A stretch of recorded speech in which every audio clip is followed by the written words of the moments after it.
Mr. Speaker, for more than a year, the Financial Services Committee, of which I am a member, has held hearings and conducted a thorough oversight into the causes of last year's financial meltdown, which caused our current economic troubles.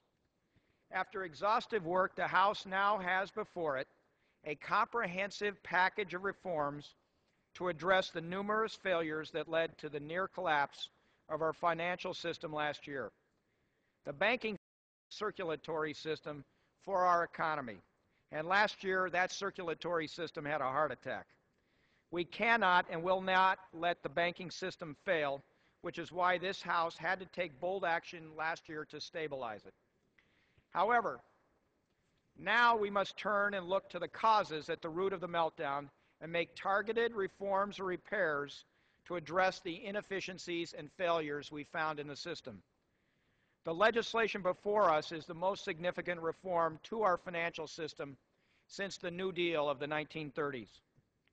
The bill creates a Financial Stability Oversight Council to monitor systemically significant institutions, counterparties, and potential threats to the financial system. This ensures that there is no place to hide by closing loopholes, improving consolidated supervision, and establishing robust regulatory oversight. We provide for the orderly wind-down of failing firms that are systemically significant, ending the notion of too big to fail. By dissolving these firms, we end them. We kill them, we put them out of their misery, so we say no to any more taxpayer bailouts. This legislation also makes robust consumer protection, repair, and reform. It puts the regulation of consumer protection on a level playing field with the regulation of safety and soundness of our financial institutions.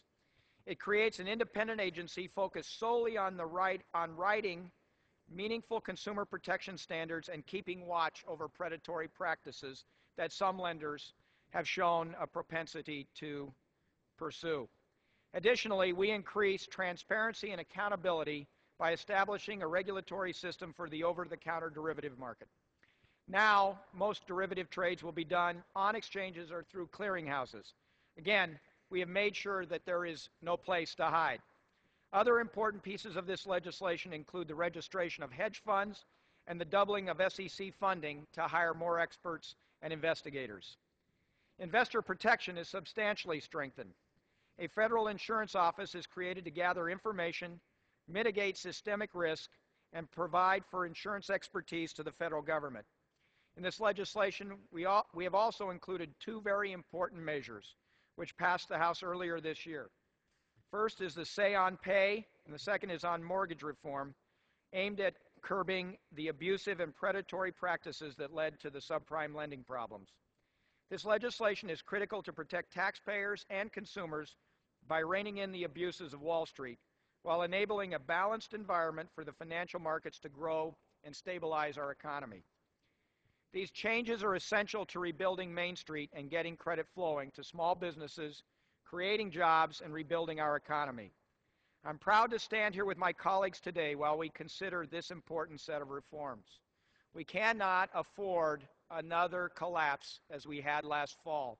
It cost this nation trillions of dollars and millions of jobs and is no longer acceptable. We need to repair and restore the system so that confidence is restored by the American public and people around the world.